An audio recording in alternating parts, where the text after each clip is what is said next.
अस्सलाम वालेकुम दोस्तों, हम कराने जा रहे हैं आपके लिए जो हमारा प्री रीट हुआ था 2021 में। कौन सा 2021 में? उसमें जो हमारी लैंग्वेज है, हमने लैंग्वेज फर्स्ट का सॉल्यूशन करा दिया है, जिसमें सब्जेक्ट आपकी क्या है, उर्दू है। और आज हम आपको कराने जा रहे हैं लेवल 2 की। लेवल तो अपना 2 है और उसमें लैंग्वेज जो उर्दू लैंग्वेज है उसमें लैंग्वेज भी 2 यानी ज़बान 2 के, ठीक है। ज़बान जो दूसरी है हमारी, ज़बान जो 2 है, उसका हम आपके लिए सॉल्यूशन एक तरह से उनके जो किस तरह के क्वेश्चन आए थे और किस तरह के जो हमारे एग्जामिनर क्वेश्चन देते हैं, तो उस चीज़ को हम सॉल्यूशन भी करेंगे, साथ में उसके आंसर भी देखेंगे कि किस तरह का पेपर में क्वेश्चन आए थे। तो दोस्तों उम्मीद करते हैं कि ये क्लास आपको बहुत ही मुफीद होगी, क्योंकि आपका जो प्री रीट है वो फरवरी 27-28 फरवरी को होने वाला है राजस्थान का। तो उसी के अकॉर्डिंग हम ये क्लास लेकर आए हैं। जो हमारे ओल्ड पेपर हैं जो रीट के, प्री रीट के, उसका हम आपके लिए सॉल्यूशन लेकर आए हैं। तो दोस्तों सबसे पहले आप देख लेना, इस तरह का पेपर का फर्स्ट पेज होगा, जिसमें आप अपने क्या है रोल नंबर वगैरह, बुकलेट नंबर वगैरह डालेंगे। और ये उसका थोड़ा सा वो होगा, ये देख लेना पहले ही। इसमें थोड़ा सा एक चीज़ ध्यान रखें दोस्तों, मैं पिछली क्लास में मैंने आपको बताया था कि आपने जो लैंग्वेज जो किस में भरी है, आपने फॉर्म में डाली है, जो लैंग्वेज आपने फॉर्म में डाली है। फॉर एग्जांपल अगर फर्स्ट लैंग्वेज आपने फर्स्ट हिंदी डाली है तो इसमें भी आप हिंदी का ही सॉल्यूशन करें, ठीक है। अगर आपने फर्स्ट में उर्दू डाली है, अगर आपने फर्स्ट में उर्दू डाली है तो उसी का आप सॉल्यूशन कॉपी में, इसमें पेपर में करेंगे, ठीक है दोस्तों। ये तो आप बहुत ज़्यादा ध्यान रखें, तो इसमें दिशा निर्देश भी दे रखे हैं आपके लिए, ये इस तरह के। फर्स्ट तो पहले तो आपके लिए साइको आएगी, ये पहले उसमें आपकी साइको है, जो जिसमें क्या है 30 क्वेश्चन आएंगे आपके। ये पेज नंबर भी दे रखे हैं 1 से 30 तक आपके, क्वेश्चन नंबर 1 से 30 तक है और पेज नंबर 3 से लेकर 10 तक है। इस तरह लैंग्वेज, अब ये लैंग्वेज आपकी फर्स्ट है। अब लैंग्वेज फर्स्ट में आपकी हिंदी भी मिलेगी, इंग्लिश भी मिलेगी, संस्कृत भी मिलेगी और दोस्तों उर्दू भी मिलेगी। तो आपको करना क्या है, जिस बच्चे ने फर्स्ट में लैंग्वेज, फर्स्ट में इनमें से कोई भी लैंग्वेज चुनी है या उसने उर्दू चुनी है तो उर्दू का पेपर करेंगे पहले। अगर संस्कृत चुनी है तो संस्कृत का, अगर उन्होंने हिंदी सेलेक्ट की है तो आप किसका पेपर करेंगे, पहले हिंदी का। और हिंदी के भी कितने क्वेश्चन मिलेंगे आपको, 30 ही क्वेश्चन मिलेंगे, हर लैंग्वेज के 30 क्वेश्चन मिलेंगे। लेकिन ध्यान आपको ये रखनी है, क्योंकि लैंग्वेज फर्स्ट में भी आपकी यही लैंग्वेज मिलेंगी और लैंग्वेज सेकंड में भी आपकी यही ज़बान भाषा मिलेंगी, ठीक है। ये थोड़ा सा आप ध्यान रखें। तो हम जो कराने जा रहे हैं वो रीट का जो लैंग्वेज उर्दू की लैंग्वेज क्या है, लैंग्वेज 2 को कराने जा रहे हैं। और लेवल भी कौन सा है आपका, लेवल भी आपका 2 है, ठीक है। ये दे रखा है आपको, 2021 का ये पेपर हुआ था। चलो दोस्तों, तो आज लास्ट में आपके जो 60 क्वेश्चन होते हैं वो जीके से रिलेटेड होते हैं आपके, ये 60 क्वेश्चन, ठीक है, एसएसटी वाले बच्चों के लिए, ठीक है। ये तो इसको फर्स्ट पेज था दोस्तों। अब शुरू करते हैं आपके जो अपने क्वेश्चन किस तरह के बने थे। ये देखो दोस्तों, ये आ गए, देखो इधर दे रखा है बाब थर्ड, यानी हिस्सा जो भाग है वो कौन सा है, तीसरा है। और उसमें ज़बान कौन सी आपकी, ज़बान है आपकी सेकंड। और विषय कौन सी आपकी, विषय है दोस्तों उर्दू, ठीक है। पहले इसमें आपको दे रखा है, पहले शुरुआत में ही पैसेज दे रखा है, इसको ध्यान से पढ़ेंगे पैसेज को, और इन्हीं में से आपको क्या है सवालों के जवाब देने हैं। दोस्तों ये कंपटीशन की बात होती है, इसमें पेपर बोर्ड वाला पेपर का सिस्टम है नहीं जो आप क्लासों में देते हैं कि 1-2 गलत हो जाएंगे तब भी कोई बात नहीं। इसमें तो 1 नंबर भी आपके लिए बहुत ही इंपॉर्टेंट साबित होगा, इसलिए आप ध्यान से पैसेज को पढ़ें और सावधानी पूर्वक आप सवालों के जवाब दें, जल्दबाजी ना करें, माइंड को फ्रेश रखें, ठीक है। और इसको ज़रूर पढ़ें हिदायत को। इसमें दे रखा है आपको 30 सवाल दिए गए हैं, तमाम सवाल इस सेक्शन में, जो हिस्सा आपका थर्ड है, इस हिस्से में आपको 30 सवाल दिए गए हैं। तमाम सवाल जो 30 सवाल है वो कहाँ, 61 से लेकर 90 तक यानी लाजमी है, ठीक है। 61 से 90 तक आपके कितने सवाल बन गए, ये 30 बन गए। और क्या करें, हर सवाल के 4 हिस्सों में से एक सही जवाब की निशानदेही करते हैं, और इन्हीं को आप क्या बोलते हैं, मारूजी सवाल। क्या बोलते हैं दोस्तों, मारूजी सवाल बोलते हैं। जो ऑप्शन वाले होते हैं ना, जिसके 4 ऑप्शन दिए होते हैं, उसको बोलते हैं उर्दू में मारूजी सवाल, ठीक है। तो शुरू करते हैं दोस्तों। ये आप पढ़ेंगे पहले पैसेज को ध्यान से, ठीक है, पैसेज क्या कह रहा है। और मैं आपको बता दूं दोस्तों, ये पैसेज जो आया है आपकी 8वीं क्लास से आया है, जो एनसीईआरटी की बुक है जान पहचान, उसमें से ये पैसेज आपका लिया गया है, ठीक है। जो जान पहचान आपकी बुक है उसमें से, और उसमें से भी कौन से सबक से लिया गया है दोस्तों, लोकगीत से। कौन से, लोकगीत से, ठीक है। आप इसको ध्यान से पढ़कर इसके जवाब देने हैं। क्या करें दोस्तों, लोकगीतों में देहात और कस्बात की समाजी ज़िंदगी के सारे रंग साफ नज़र आते हैं। अगर शादी का घर हो तो घर की सजावट, दूल्हा दुल्हन, मेहमानों की सजदज। अब देखो इसको दोस्तों कंप्लीट पढ़ेंगे तो टाइम लंबा हो जाएगा, हम तो डायरेक्ट क्या करते चलते हैं, इनके सवालों के जवाब देखते चलते हैं, ठीक है। पहला ही सवाल क्या कह रहा है दोस्तों, वैसे 61वां है लेकिन इसमें उर्दू में जो ज़बान सेकंड है आपकी, इसमें फर्स्ट सवाल है। लोकगीतों में देहात और कस्बात की समाजी ज़िंदगी के सारे रंग साफ नज़र आते हैं। क्या है, पहला वाक्य है आपका, पहला ही क्वेश्चन है। ये आपको एक वाक्य इसी में से उठाकर दिया है, ये देखो पहला यहाँ से दिया है, इधर से उठाकर ये दे दिया यहाँ तक। अब पूछा क्या है दोस्तों, इसमें ये उठा के दिया है यहाँ से। क्या करें, इस जुमले में कौन सा ज़माना है। देखो दोस्तों, बिल्कुल आप ग्रामर में कवायद में आप पढ़ते हैं और हिंदी इंग्लिश में भी आपने पढ़ा है टेंस, जिसको हम उर्दू में क्या कहते हैं, ज़माना कहते हैं। तो इन्होंने पूछा है दोस्तों इसमें कौन सा ज़माना है। ऑप्शन ए मुस्तकबिल है, बी हाल है, सी माजी है और डी अमर है।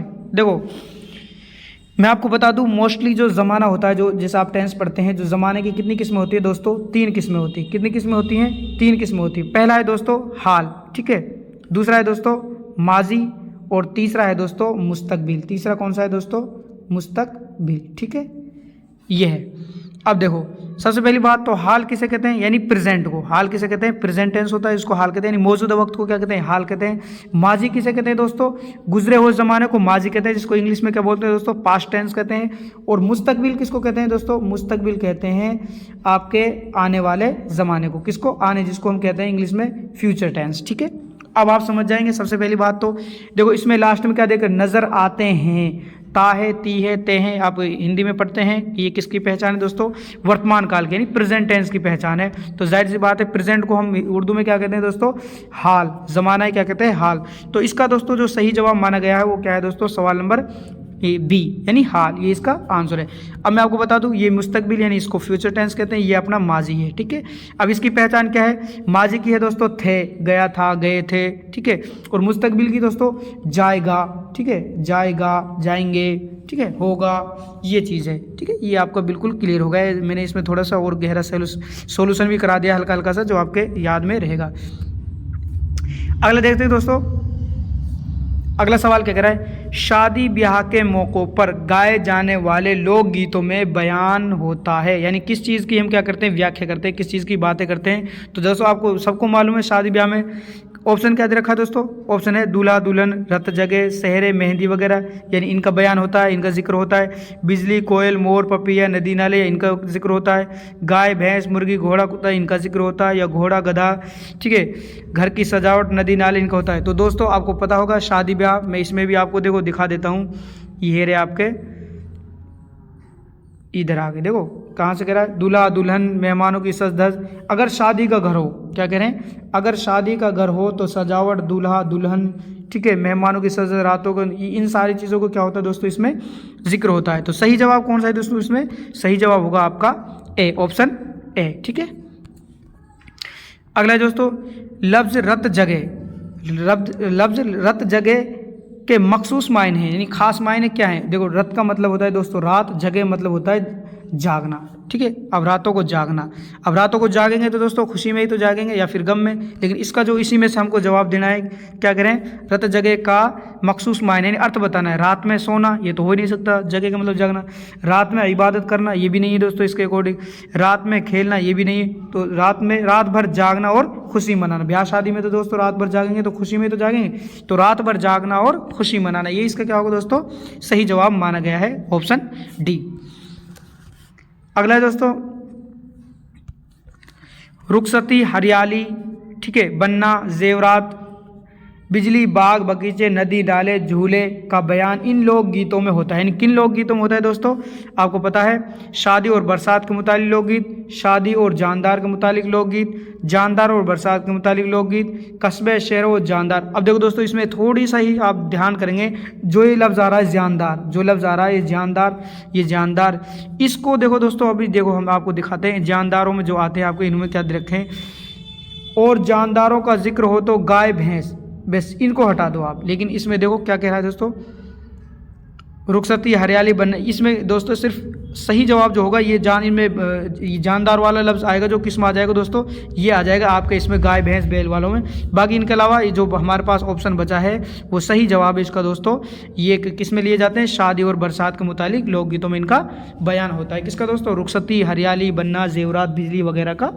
इनमें, ठीक है। बाकी जानवर को नाम आ जाएगा तो दोस्तों उसमें गाय भैंस बैल ये सारी चीज़ें आ जाएंगी, इसलिए ये सारे ऑप्शन क्या है आपके हट जाएंगे, ठीक है। अगला इसी में से दोस्तों क्या कह रहा है, हरियाली बनना से मुराद है, हरियाली जो बननी है उससे क्या मुराद है, हरा लिबास पहनने वाली औरत, हरियाली पर सैर करने वाली औरत, हमेशा मायूस रहने वाली औरत, या फिर दुल्हन। तो जाहिर सी बात है दोस्तों, जो लोकगीत जो अपना ये इक्तिबास है, इसमें हरियाली बनने से मतलब क्या है, दुल्हन। ठीक है, अगला है दोस्तों, ये आपके कंप्लीट हो गए आपके पैसेज से। ठीक है, ये तो हो गया आपका पैसेज जो आपके किस में से आया है दोस्तों, सबक में से आया है। और ये जो आपका पैसेज है ये किस में से दोस्तों, नज़म में से लिया गया है। ठीक है, इसके भी आपको सवाल जवाब देने हैं इसी तरह। अब कितने देने हैं, 66 से लेकर 70 तक जो आप जवाब देंगे वो इसी में से छांट कर आपको देने हैं। क्या कह रहे हैं दोस्तों, एक बार पढ़ लेते हैं इसको। गौतम के माथे की शिकन कहते हैं दोस्तों, सलवटें होती है ना जो लगाते हो। नानक चिश्ती का तन मन, नेहरू गांधी का मस्कन कहते हैं दोस्तों, रहने की जगह, ठहरने की जगह। ठीक है, जुल्मत में पुरनूर किरण, विद्वानों की खान वतन, मेरा हिंदुस्तान वतन। ठीक है, हमारे हिंदुस्तान देश की क्या तारीफ़ की गई है। उल्फत का पैगाम है ये, उल्फत कहते हैं मोहब्बत। ठीक है, पैगाम कहते हैं मैसेज। कुदरत का इनाम है ये, सबको रंगीन जाम है ये, हर दिल का आराम ये, खुशियों का ऐलान वतन, मेरा हिंदुस्तान वतन। ये नज़म है दोस्तों। क्या कह रहे हैं, अब देखो सवाल देखते हैं। इस नज़म में लफ्ज़ गौतम से मुराद है, यानी जो लफ्ज़ गौतम आया है, देखो कहाँ पे है, पहले लाइन में है, गौतम के माथे की शिकन। तो इसमें गौतम का अर्थ क्या पूछा है, गौतम का से मुराद पूछा है, गौतम से मुराद क्या है। तो गौतम ऋषि है, नहीं दोस्तों। गौतम गंभीर है, नहीं दोस्तों। गौतम विंदा है, नहीं दोस्तों। गौतम गोविंदा नहीं है, ये भी जवाब नहीं इसका।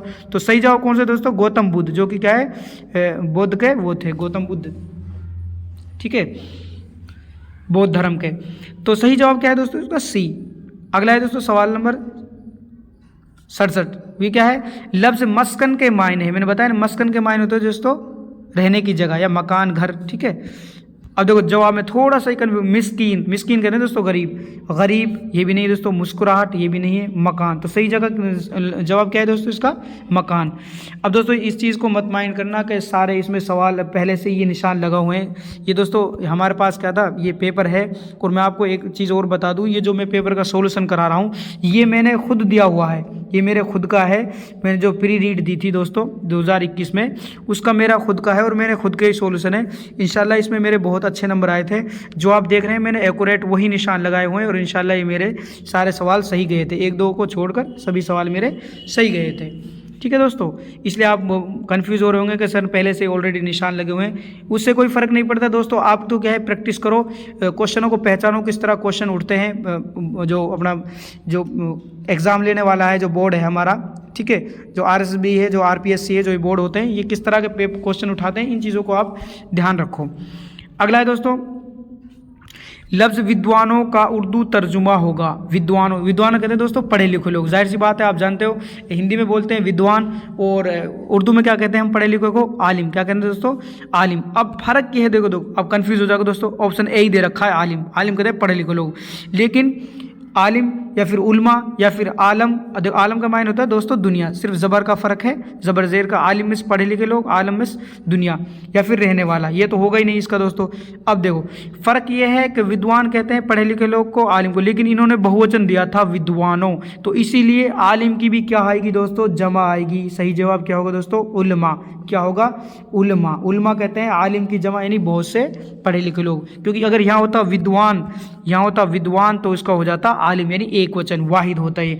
अब इन्होंने बहुवचन पूछा है तो जवाब में भी हमें क्या देना है दोस्तों, बहुवचन। तो ये भी माइंड करने वाली चीज़ है, बहुत ही इंपॉर्टेंट चीज़ है। अगर लफ्ज़ में जमा का पूछ रहा है अर्थ तर्जुमा, तो आप किस में बताएंगे उसको, जमा में ही, क्योंकि इन्होंने क्या माना है, इसका जमा ही अर्थ आंसर माना है। ठीक है, अगला दोस्तों सवाल नंबर 69 क्या कह रहा है, इस जुज़्व नज़म में शायर ने किन शख्सियात का जिक्र किया है, यानी किन बड़े बड़े जो पढ़े लिखे लोग हैं उनका जिक्र किया है। तो आप देखो इसमें मैं आपको एक बार इसमें से दिखा देता हूँ। सबसे पहले बात तो दोस्तों देखो गौतम, ठीक है, नानक, चिश्ती रहमतुल्लाह अलैह जो ख्वाजा मुइनुद्दीन चिश्ती थे, पंडित जवाहरलाल नेहरू, गांधी, इन सारे उनको क्या है जिक्र किया गया है। तो अब देख लेते हैं हम इसमें, देखो दोस्तों कौन कौन से हैं। गौतम बुद्ध बिल्कुल सही है, गौतम बुद्ध, गुरु नानक ठीक है, भी ख्वाजा मुइनुद्दीन चिश्ती ये भी है, महात्मा गांधी और नेहरू। तो सही जवाब कौन सा है दोस्तों, इसको पहला ही इसका सही जवाब है। ठीक है दोस्तों, अगला है दोस्तों सवाल नंबर 70 क्या कह रहे हैं, इस नज़म में किस मुल्क का जिक्र किया गया है? बिल्कुल आसान सवाल है, बिल्कुल आसानी जवाब है। किसके बारे में जिक्र किया गया है? मिस्र के बारे में बिल्कुल नहीं है दोस्तों, चीन के बारे में बिल्कुल नहीं है, पाकिस्तान के बारे में ये तो बिल्कुल नहीं है, बल्कि किसका जिक्र है दोस्तों? हमारे देश, हमारे प्यारे मुल्क हिंदुस्तान का जिक्र किया गया है। क्योंकि देखो आपको पता ही होगा, इसमें दे रखा है लास्ट में, ये मेरा हिंदुस्तान वतन, वतन कहते हैं देश को। ठीक है, ये हो गए दोस्तों आपके 2 पैसेज, जो एक सबक में से था और एक नज़म में से था। ठीक है, आगे चलते हैं, ये कुछ ग्रामर के क्वेश्चन है। अगला क्या कर दो, इनमें से सही इमला है। इमला कहते हैं दोस्तों दुरुस्त लफ्ज़, यानी सही लफ्ज़ किससे? ज़बर ज़ेर पेश से, या फिर हर्फ ज़ा आएगा, जीम आएगा, ज़्वाद आएगा, उनसे जो लफ्ज़ दुरुस्त होगा उसको बोलते हैं इमला। सही इमला क्या है? अब इन्होंने किसका पूछा है दोस्तों? ज़मीन। अब आपको पता चल गया होगा इन्होंने किसके बारे में पूछा है? ज़मीन के बारे में पूछा है। अब ज़मीन किससे आएगी, ये चीज़ इन्होंने माइंड किया है, क्वेश्चन निकाला कि भाई कितना इंसान, जो हमारे पढ़ने वाले बच्चे हैं, कितना वो इस चीज़ को देख पाते हैं कि ज़मीन जीम से लिखा जाता है, ज़्वाद से लिखा जाता है, ज़ुआ से लिखा जाता है, फिर ज़ा से लिखा जाता है। तो दोस्तों इसका सही जवाब क्या है? ज़मीन किससे लिखा जाएगा? ज़ा से। ज़मीन किससे लिखा जाएगा? ज़ा से। ठीक है, ये आप ध्यान रखें। ये लफ्ज़ जो अपने लिखा जाता है, शुद्धिकरण वाले हिंदी में होते हैं, शुद्ध लफ्ज़ छांटिए। ठीक है, वो है। अगला दोस्तों, गज़ल के लिए लाजमी होता है, बहुत ही इंपॉर्टेंट क्वेश्चन है दोस्तों, गज़ल के लिए लाजमी होता है, तो आप क्या बताएंगे?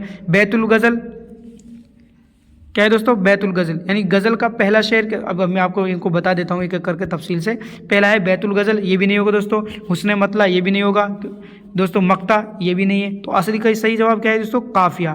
क्या है दोस्तों? काफिया। अब देखो, गज़ल का पहला शेर क्या कहलाता है दोस्तों? मक्ता, सॉरी मतला। क्या कहलाता है दोस्तों? मतला। गज़ल का पहला शेर क्या कहलाता है? मतला। अगर दूसरा भी क्या हो, दूसरा भी क्या हो, गज़ल का शेर मतला हो, तो उसे क्या कहते हैं दोस्तों? हुस्ने मतला। उसको क्या कहते हैं? हुस्ने मतला। और गज़ल का सबसे अच्छा शेर क्या कहलाता है? बैतुल गज़ल। गज़ल का सबसे जो अच्छा शेर होता है वो क्या कहलाता है दोस्तों? बैतुल गज़ल। और अब देखो एक चीज़ रहेगी दोस्तों, काफिया। काफिया क्या है मैं आपको बता देता हूँ। एक ही उसमें हम पढ़ते हैं, एक आपने गज़ल पढ़ी होगी, हस्ती अपनी हबाब की सी है। किसकी दोस्तों? हबाब की सी है। ये नुमाइश शराब की सी है। मैं शॉर्ट में लिख देता हूँ, शराब की सी है। अब देखो, रदीफ कहते हैं दोस्तों, जो लास्ट में जो आता है ना, कीसी है, कीसी, ये जो आ रहा है, हस्ती अपनी हबाब कीसी है, ये नुमाइश शराब कीसी, ये तो हो जाएगा दोस्तों हमारा क्या है? रदीफ। क्या हो जाएगा दोस्तों? रदीफ। क्या हो जाएगा? रदीफ। और रदीफ से पहले जो हम आवाज़ और हम तलफ़ुज़ वाले लफ्ज़ आते हैं, लेकिन मायने के अकॉर्डिंग वो बदल जाते हैं, वो क्या कहलाते हैं दोस्तों? काफ़िया। वो क्या कहलाता है? काफ़िया। अब आपको पता होगा दोस्तों, रदीफ़ किसकी देन है? गज़ल में रदीफ़ किसकी देन है दोस्तों? फ़ारसी की। किसकी देन है दोस्तों? फ़ारसी की। तो इसलिए अगर रदीफ़ ना होगा तब भी हम गज़ल को क्या कर सकते हैं? लिख सकते हैं। और जिस गज़ल में रदीफ़ ना हो उसको क्या कहते हैं दोस्तों? गैर मुरद्दफ़ गज़ल। क्या कहते हैं? गैर मुरद्दफ़ गज़ल। क्या कहते हैं? गैर मुरद्दफ़ गज़ल। तो इसीलिए सबसे ज़्यादा इंपॉर्टेंट है जो गज़ल में, वो क्या है दोस्तों? काफिया। वो क्या है? काफिया। अब आपको पता चल गया होगा ये गज़ल के क्या हैं? अज्जाए तरकीबी हैं। ये गज़ल के क्या हैं दोस्तों? अज्जाए तरकीबी। क्या है? अज्जाए तरकीबी। कौन? मतला है, ठीक है, मक्ता है, रदीफ़ है, काफिया है, तखल्लुस है, ये सारे क्या है दोस्तों? गज़ल के अज्जाए तरकीबी यानी जुज़ पार्ट हैं। ठीक है, अगला है दोस्तों सवाल नंबर 77 है। क्या कह रहे हैं? बराबर से बचकर गुजर जाने वाले, क्या कह रहा है? बराबर से गुजर जाने वाले, बराबर से बचकर गुजर जाने वाले, ये नाले नहीं बेअसर जाने वाले। अब इस जो ये शेर है, इसका क्या पूछा है इन्होंने? इस शेर में मुस्तामिल लफ्ज़ नाले के क्या मायने हैं? नाले के मायने पूछा है इसमें। लेकिन देखो अब दोस्तों, नाला हम वैसे देखते हैं तो छोटी नदी है ना, उसको कहते हैं, छोटी नदी होती है जिसको हम क्या बोलते थे? नाला बोलते थे। ठीक है, लेकिन इसमें जो सही जवाब है दोस्तों, ये मैं भी इसमें कंफ्यूज हो गया था, क्योंकि हमने इसका डायरेक्ट अर्थ निकाला था। इस नाले का हमने क्या किया था? डायरेक्ट अर्थ निकाला था। लेकिन इस नाले का इन्होंने जो वो लिया है, क्या कहते हैं ना, उसका मिजाजी मायने लिया है। वो क्या लिया है दोस्तों? शोर व फिगा करने वाले, यानी शोर मचाने वाला, शोर व फिगा। ठीक है, क्योंकि हम इसको क्या देखते हैं? छोटी नदी होगी, या फिर क्या है? अंदाज बंदे, या फिर घोड़े की नाल है। ये सारे कुछ नहीं है, सब गलत है इसके दोस्तों। सही जवाब क्या है? नाले का मायने क्या लेगा यहाँ? फिर शोर व फगा। तो सही जवाब क्या है इसका दोस्तों? सी। क्योंकि मैं भी इसको दोस्तों गलत कर आया था, मैंने भी इसमें छोटी नदी कर दी थी, क्योंकि हम नाले को किसको बोलते हैं? जो छोटी नदी होती है गाँव बस्ती में, कस्बे में, उसको हम क्या बोलते हैं? नाला बोलते हैं। लेकिन इसका सही अर्थ क्या है दोस्तों? शोर व फिगा। ठीक है, सी है इसका सही जवाब है। अगला है दोस्तों उर्दू का रस्मुल ख़त है, बहुत ही इंपॉर्टेंट चीज़ है दोस्तों। उर्दू का रस्मुल ख़त क्या है आपको पता होना चाहिए, तो बहुत ही बेसिक चीज़ है। तो उर्दू में 2 रस्मुल ख़त होते हैं, एक तो होता है दोस्तों, और ये किसका है, अरबी और फ़ारसी का रस्मुल ख़त है, ठीक है। और जिसको बोलते हैं हम ख़त क्या बोलते हैं, देखो इसमें बोलता है ख़त कॉफ़ी, ये भी नहीं, इसको ख़त गुलजार ये भी नहीं दोस्तों, ख़त नसख ये भी नहीं है। तो इसका सही जवाब दोस्तों ख़त नस्तालीक। अब कैसे बनाए दोस्तों, ख़त नसख दोनों से मिलकर बनाए ख़त नसख, ठीक है, और ख़त नस्तालीक, और किससे बनाया दोस्तों, नस्तालीक से, नस्तालीक, ठीक है। इन दोनों से मिलकर बनाए दोस्तों ख़त नस्तालीक। इसमें से इसको उन्होंने हज़फ कर दिया है और मिलकर क्या बन गया दोस्तों, ख़त नस्तालीक, ठीक है। अरबी और फ़ारसी का रस्मुल ख़त से मिलकर बना है, क्योंकि अरबी और फ़ारसी में आप जानते हो दोस्तों, अरबी में हम दाएँ से बाईं तरफ, और उर्दू का रस्मुल ख़त क्या है, हम उर्दू में दोस्तों दाएँ से, ठीक है, दाएँ से बाईं तरफ लिखते हैं, दाएँ से बाईं तरफ, ठीक है, बाईं तरफ, ये आप ध्यान रखें। और हिंदी में क्या लिखते हैं दोस्तों, जिसका रस्मुल ख़त क्या है, मैं ये भी इंपॉर्टेंट है आपके लिए, देवनागरी। कौन सी लिपि है दोस्तों, हिंदी की देवनागरी, ठीक है, जिसको हम उर्दू में बोलते हैं रस्मुल ख़त, हिंदी में बोलते हैं लिपि। उर्दू की ख़त नस्तालीक और हिंदी की देवनागरी, ठीक है। पंजाबी की भी आपको बता दो दोस्तों, पंजाबी की है गुरुमुखी, ठीक है। आगे चलते हैं दोस्तों, मरसिया के मायने हैं। मरसिया एक दोस्तों सिन्फ है अपने उर्दू की, उसने डायरेक्ट अर्थ पूछा है, किसी जिंदा शख्स की तारीफ बयान करना, ये तो नहीं है दोस्तों, इसको किसी जिंदा शख्स के ऐब बयान करना, ये भी नहीं है, या फिर किसी मरने वाले का अयूब बयान करना, ये भी नहीं है, किसी मरने वाले की तारीफ बयान करना, ये क्या है दोस्तों, मरसिया। मरसिया की 2 किस्में होती है दोस्तों, एक तो मरसिया है जो इसके ऊपर लिखे गए हैं दोस्तों, आपको पता होगा हज़रत इमाम हसन हुसैन के ऊपर लिखे गए हैं, ठीक है। एक तो शख्सी मरसिया होता है, एक करबलाई मरसिया, ठीक है।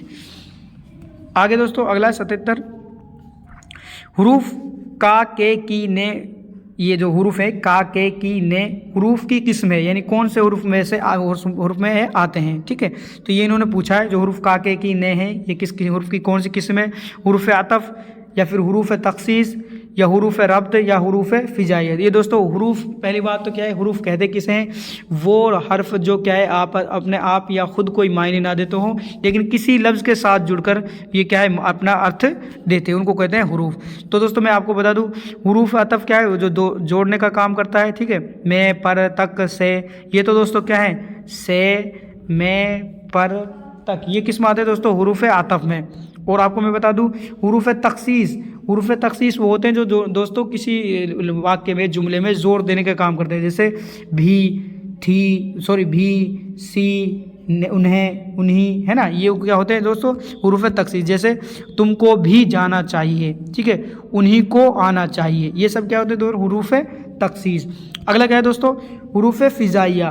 हुरूफ फ़िज़ाइया क्या है, जो हम इंग्लिश में बोलते हैं एक्सक्लामेटरी वर्ड होते हैं जो, ठीक है, या आशार्य वादक जो शब्द होते हैं, वो किस में आते हैं आपके हुरूफ फ़िज़ाइया में, जैसे ओहो, आहा, अच्छी, शाबाश, ये सब किस में आते हैं दोस्तों, हुरूफ फ़िज़ाइया में। और ये क्या है दोस्तों, हुरूफ रब्त। ये क्या है दोस्तों, हुरूफ रब्त का मतलब जोड़ने का काम करने वाला, ताल्लुक़ पैदा करना, जैसे भाई ये कमरा किसका है, ये किताब आकिल की है, ठीक है, उसके पास अरबी घोड़ा है।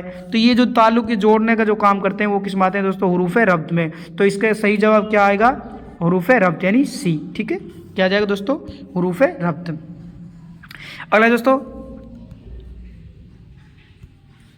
अगला है खिताब, लक़ब, उर्फ और तखल्लुस। ये इस्म की कौन सी किस्म में शुमार होते हैं दोस्तों, मैं आपको बता दूँ, इस्म की 2 किस्में होते हैं इंपॉर्टेंट, इसमें ख़ास और इसमें आम, इसमें ख़ास और इसमें आम। इसमें ख़ास की भी 6 किस्में दोस्तों, 6 किस्म आनी, मैं आपको बता देता हूँ। और इसमें आम की भी 6 किस्म आनी, जिसमें अलम, ठीक है, खिताब, तखल्लुस, लक़ब, उर्फ, कुन्नियत, ये सब किस्म आती है दोस्तों, इसमें ख़ास की किस्में है।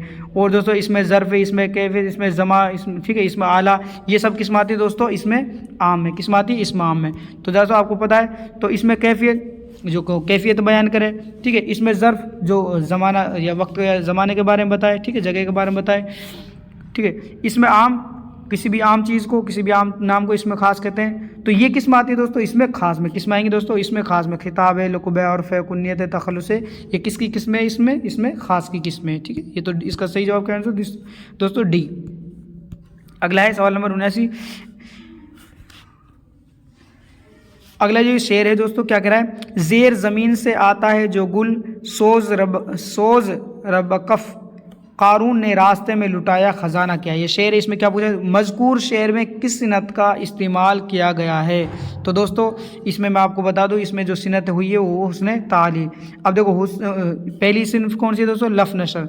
लफ व नशर कहते हैं एक बार को क्या है दोस्तों, फैलाना फिर उनको इकट्ठा करना। तशबीह कहते हैं किसी एक चीज़ को दूसरी चीज़ के बारे में बताने, उपमा देना, जैसे मेरा लड़का चांद की तरह है ना। इस्तियारा में उस चीज़ को मान लेना, जैसे वो हामिद क्या है, शेर है, हामिद क्या है, शेर है। और उसने तालील यानी दोस्तों क्या है, वजह बयान करना। ठीक है, ये हो जाएगा आपका चारों।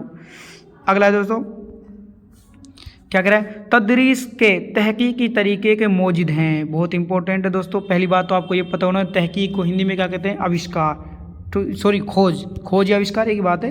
खोज विधि, तहकीक को क्या कहते हैं दोस्तों, खोज विधि। अब आपको पता है हिंदी में खोज विधि के जो जन्मदाता है वो कौन है, प्रोफेसर आर्मस्ट्रॉन्ग। कौन है, प्रोफेसर आर्मस्ट्रॉन्ग, ये इसका सही जवाब है। ठीक है, डाल्टन, तो डाल्टन पद्धति है दोस्तों। ठीक है, डाल्टन पद्धति किसकी है दोस्तों, हेलन पार्कहर्स्ट। ठीक है, डाल्टन पद्धति किसकी है, हेलन पार्कहर्स्ट, डाल्टन। अगला दोस्तों, उर्दू की इब्तिदा पंजाब से हुई, ये नज़रिया था किसका है दोस्तों। अब मैं आपको बता दूं, एक किताब है पंजाब में उर्दू। ठीक है, पंजाब में उर्दू।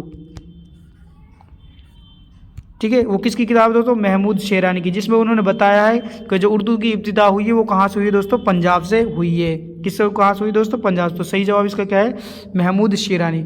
मोहम्मद हुसैन आज़ाद आब हयाती कहाँ से मानते हैं दोस्तों, सिंध से। ठीक है, अख्तर शिरानी, मसूद हुसैन खान, इनके भी ये नज़रिया अलग अलग है सबके। ठीक है, इनको याद रखें। अगला दोस्तों सवाल नंबर 82, इनमें से किस मुरक्कब में हर्फ कमरी का इस्तेमाल हुआ है। अब मैं दोस्तों हुर्फ की दो किस्में हैं, अलिफ लाम के अकॉर्डिंग, तलफ़ुज़ के अकॉर्डिंग दो किस्में हैं। एक तो दोस्तों कौन सी है, अलकमरी, हुरूफ कमर। ठीक है, और हुरूफ शमसी। और कौन सी है दोस्तों, हुरूफ शमसी। और इनकी मैं तादाद बता दूं, ये भी इंपॉर्टेंट है दोस्तों। जो हुरूफ शमसी हैं वो भी कितने हैं, 14 हैं। और हुरूफ कमरी वो भी कितने हैं दोस्तों, 14 हैं। अब आपको एक चीज़ मैं आपको बताऊँ दोस्तों, ट्रिक है, आप उसको ध्यान रखें, इसी से आप इन दोनों के अर्थ निकाल सकते हैं। अब मैं पढ़ रहा हूँ अलकमर, कमर में मैंने पढ़ दिया अलकमर, कमर को जो मैंने कमरी उसके डिवाइड प्रकार बताएं। एक तो कमरी है, हुरूफ कमरी, एक हुरूफ शमसी, एक कौन सा है दोस्तों, हुरूफ शमसी। अब मैंने ये लफ्ज़ पढ़ा अलकमर, अलकमर, अलकमर, तो इसमें दोस्तों क्या हो रहा है, अलिफ लाम जुड़ रहा है, जुड़ा है ना अलकमर तलफ़ुज़ में। तो ये कौन से हो गए, जिसमें अलिफ लाम तलफ़ुज़ शामिल होता है वो तो होता है अलकमर में। अब मैं इसमें लगाऊँ अलिफ लाम, अब मैं इसको क्या पढ़ूंगा, अशम्स। क्या पढ़ूंगा दोस्तों, अशम्स। तो इसका मतलब क्या है, इसमें अलिफ लाम इसमें तलफ़ुज़ में जुड़ नहीं रहा, तो इसलिए ये क्या हो जाएगा, हुरूफ शमसी। जिसमें अलिफ लाम जुड़ता है वो हुरूफ कमरी, जिसमें नहीं जुड़ता वो हुरूफ शमसी। अब देखो दोस्तों, अभी हम निकालते हैं इसके, अब आपने भी निकाल लिया होगा। पहला है अब्दुस सत्तार, नहीं जुड़ रहा, क्या है, अब्दुस सत्तार, इसमें क्या है, जुड़ना चाहिए लाम। और अब्दुस समद, इसमें भी नहीं जुड़ रहा, तो इसका मतलब ये दोनों नहीं है दोस्तों, हुरूफ कमरी। ज़ैबुन निसा, इसमें भी नहीं जुड़ रहा, तो इसका मतलब ये भी नहीं है। अब्दुल जब्बार, अब्दुल जब्बार, अब्दुल लाम जुड़ रहा है ना, तो ये क्या हो जाएगा, हुरूफ कमरी, यानी अलकमर, अलकमर, इसमें लाम जुड़ रहा है तो ये हो जाएगा हुरूफ कमरी। तो सही जवाब कौन सा है दोस्तों, इसका डी, अब्दुल जब्बार। ये ध्यान रखना है, इसकी 14 किस्में, ये आपको पता होना चाहिए। दोनों की समान है, 14 हुरूफ कमरी की भी और हुरूफ शमसी की भी। अगला दोस्तों, पढ़ना सिखाने के लफ्ज़वारी तरीके हैं, यानी जो पढ़ना सिखाने का लफ्ज़वारी तरीका है वो कैसा है, वो कौन सा है, कैसे अंदाज़ा लगाते हैं उसका, तो उसमें क्या किया जाता है, ये चीज़ इन्होंने पूछी है। क्या कह रहे हैं, किस्सा सुनाकर तदरीसी अमल का आगाज़ होता है, नहीं दोस्तों, ये हम बात कर रहे हैं लफ्ज़वारी की, ये हो जाएगा किस्सा, जो किस्सा पढ़ना से किस्सावारी तरीका, ये उसमें आ जाएगा आपका किस्सावारी तरीके में। जुमले की तश्कील, ये दोस्तों किस में आ जाएगा, जुमला। हमारे पास क्या है, क्या पूछ रहा है, पढ़ना सिखाने लफ्ज़वारी तरीका, ये कौन सा हो जाएगा, जुमलावारी तरीका, जिसमें जुमले से शुरुआत की जाएगी। अगला है दोस्तों, हुरूफ की बनावट से तदरीस का आगाज़, ये नहीं है दोस्तों। अगला कौन सा, लफ्ज़ को पढ़ाई की इकाई के लिए मुंतखब किया जाए, ये होता है दोस्तों लफ्ज़वारी तरीके में। ठीक है, यानी लफ्ज़ को पढ़ाने के लिए क्या किया जाए, मुंतखब किया जाए, यानी चुना जाए। तो सही जवाब हो जाएगा सी। अब मैं आपको बता दूं, ये पढ़ना सिखाने के 3 तरीके दोस्तों, एक तो है लफ्ज़वारी तरीका, ठीक है, एक है आपका जुमलावारी तरीका, ठीक है, एक है आपका किस्सावारी तरीका। ठीक है, आप याद रखें, इसमें लफ्ज़ को लिया जाता है, इसमें जुमले को मुंतखब किया जाता है, चुना जाता है, इसमें कोई किस्सा या कहानी को चुना जाता है, फिर बच्चों को क्या है, इनके डिवाइडेशन किए जाते हैं, फिर उनको पढ़ाया जाता है। ठीक है, अगला दोस्तों क्या कह रहे हैं, सबक की तदरीस के बाद तलबा की जाँच का अमल है। जब हम आप क्या करें कि कोई भी टीचर है जिसने लेसन पढ़ा दिया, सबक पढ़ा दिया, उसके बाद हमें जांच करनी है बच्चे के कितना जो लेसन था, जो सबक था, समझ में आया, उसकी जांच करने के लिए हम कौन सी जांच करेंगे, उसका नाम क्या है, ये चीज़ पूछी गई है। क्या कह रहे हैं, तमहीदी सवाल करेंगे? नहीं दोस्तों, मैं बताऊं तमहीदी सवाल कौन से होते हैं, हम इसको हिंदी में बोलते हैं प्रस्तावना वाले सवाल। कौन से दोस्तों? प्रस्तावना वाले सवाल। जाहिर सी बात है, प्रस्तावना वाले सवाल किस पर डिपेंड करते हैं, आपके किस पे डिपेंड करते हैं दोस्तों? जो आपके पूर्व ज्ञान होता है उस पर डिपेंड करते हैं और उसको नए ज्ञान से जोड़ते हैं। यानी जो सबक के शुरू में किए जाते हैं वो सवाल क्या कहलाते हैं? तमहीदी सवाल क्या कहलाते हैं दोस्तों? तमहीदी सवाल। और साबिक़ा मालूमात, यानी आपको पहले से ही कितनी चीज़ मालूम है, कितना आप सबक के बारे में जानते हैं, ये होते हैं साबिक़ा मालूमात। और नमूने की बुलंदख्वानी, ये कौन करता है दोस्तों? उस्ताद करता है। कौन करता है? उस्ताद। ठीक है, कौन करता है दोस्तों? उस्ताद। नमूने की बुलंदख्वानी यानी सबक को जो उस्ताद अपनी ज़बान से पढ़कर सुनाता है आवाज़ के साथ, उसको कहते हैं नमूने की बुलंदख्वानी। और ये होता है दोस्तों अंदाज़ा कदर, यानी जब हम किसी सबक को पढ़ाने के बाद जो हम जांच करते हैं उसको हम बोलते हैं अंदाज़ा कदर, यानी बच्चे ने कितना सीखा है। तो सही जवाब हो जाएगा इसका दोस्तों बी। ठीक है, एक होता है दोस्तों आधा के सवाल। ठीक है, आधा के सवाल ये बीच में किए जाते हैं, जैसे हम पढ़ा रहे हैं बच्चों को कितना समझ में आ रहा है। ठीक है, अगला दोस्तों सवाल नंबर 85, नमूने की बुलंदख्वानी की जाती है। देखो आ ही गया दोस्तों सवाल, मैं अभी बता ही रहा था। नमूने की बुलंदख्वानी की जाती है कौन करता है दोस्तों? बज़रिया मुदर्रिस यानी उस्ताद करता है, बज़रिया तालिब इल्म या फिर स्टूडेंट करता है। तालिब इल्म कहते हैं दोस्तों स्टूडेंट को, किसको कहते हैं? स्टूडेंट को। बज़रिया तलबा या फिर छात्र करते हैं, यानी सब मिलकर करते हैं। ठीक है, या फिर बज़रिया असातिज़ा, या फिर कौन करते हैं दोस्तों? बज़रिया असातिज़ा, यानी सभी उस्तादों के ज़रिए किया जाता है। अब देखो दोस्तों ये बहुत ही कंफ्यूज करने वाला सवाल है, आप इस पर गौर करना। देखो ये तो हमें पता है नमूने की बुलंदख्वानी कौन करता है दोस्तों? टीचर करता है। ठीक है, उस्ताद करता है, लेकिन इन्होंने घुमा दिया। बज़रिया मुदर्रिस, मुदर्रिस कहते हैं टीचर को, उस्ताद को। या बज़रिया, ये तो है कि नहीं, सेकंड भी नहीं होगा। बज़रिया तलबा ये भी नहीं होगा। सिर्फ इसमें है इन्होंने ये इन दोनों में कन्फ्यूजिंग है दोस्तों। मैंने भी इसको गलती कर दी थी, मैंने इसको ही कर दे दिया बज़रिया असातिज़ा, क्योंकि हमने उस्ताद की जमा है असातिज़ा, लेकिन इन्होंने सही जवाब माना है वो जो दोस्तों क्या माना है? बी माना है, बज़रिया मुदर्रिस। क्योंकि मुदर्रिस एक होता है, यानी एक उस्ताद, एक शिक्षक, और असातिज़ा यानी बहुत से उस्ताद। असातिज़ा यानी बहुत से उस्ताद। अब इस वजह से दोस्तों सबके सब मिलकर तो कराएंगे नहीं, कौन कराएगा? एक ही टीचर कराएगा। इसलिए सही जवाब क्या माना है दोस्तों इन्होंने? बज़रिया मुदर्रिस यानी टीचर। ये उस्ताद की क्या है? मुतरादिफ अल्फाज है, मुदर्रिस। ठीक है, ये ध्यान रखें आप। इसलिए आप कंफ्यूज ना हो दोस्तों, बहुत गहराई से पढ़ें। कंपटीशन में ऐसे ही एग्जाम क्वेश्चन लाए जाते हैं जिससे बच्चे क्या हो जाते हैं? कंफ्यूज हो जाते हैं। अगला दोस्तों ज़ेर ज़बर पेश को कहते हैं, ज़ेर ज़बर पेश को कहते हैं एराब कहते हैं, मुसव्वते और मुसम्मते कहते हैं, अलामात कहते हैं और इजाफत कहते हैं। अब देखो दोस्तों मैं इनको आपको बता देता हूँ डिटेल से। इनको तो कहेंगे हम एराब। क्या कहेंगे दोस्तों? असल लफ्ज़ है एराब। क्या है दोस्तों? एराब। ठीक है, यानी ज़ेर के साथ पढ़ेंगे इसको। ईराब ज़बर ज़ेर पेश को ही हम ईराब कहते हैं। अब आप कहेंगे दोस्तों कि अलामत किसे कहते हैं? अलामत कहते हैं जिसको चाहे ज़बर ज़ेर पेश हो, चाहे तस्दीद हो, चाहे क्या मद हो, ये सारे चीज़ किस में आ जाती है? आपके अलामत में आ जाती है। ये होता है मुसव्वते और मुसम्मते। मुसव्वते कहते हैं दोस्तों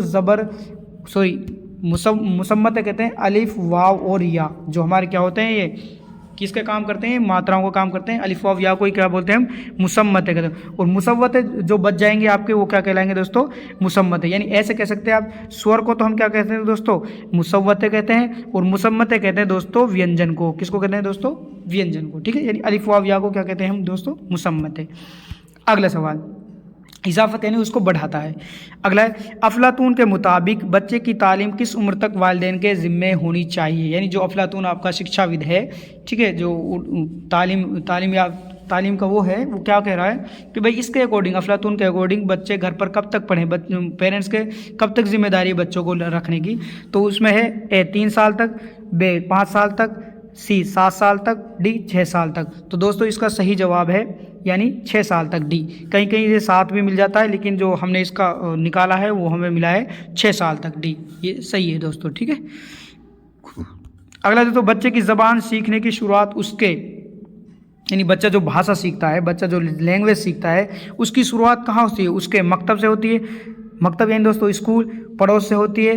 नहीं दोस्तों, देखो मकतब बाद में जाएगा, बच्चा है तो पहले घर पे ही तो रहेगा, पड़ोस में भी बाद में जाएगा, पहले घर पे रहेगा। कॉलेज से ये तो बिल्कुल नहीं दोस्तों। तो कहाँ से होती है दोस्तों? घर से। यानी बच्चे की शुरुआत कहाँ से होती है ज़बान सीखने की?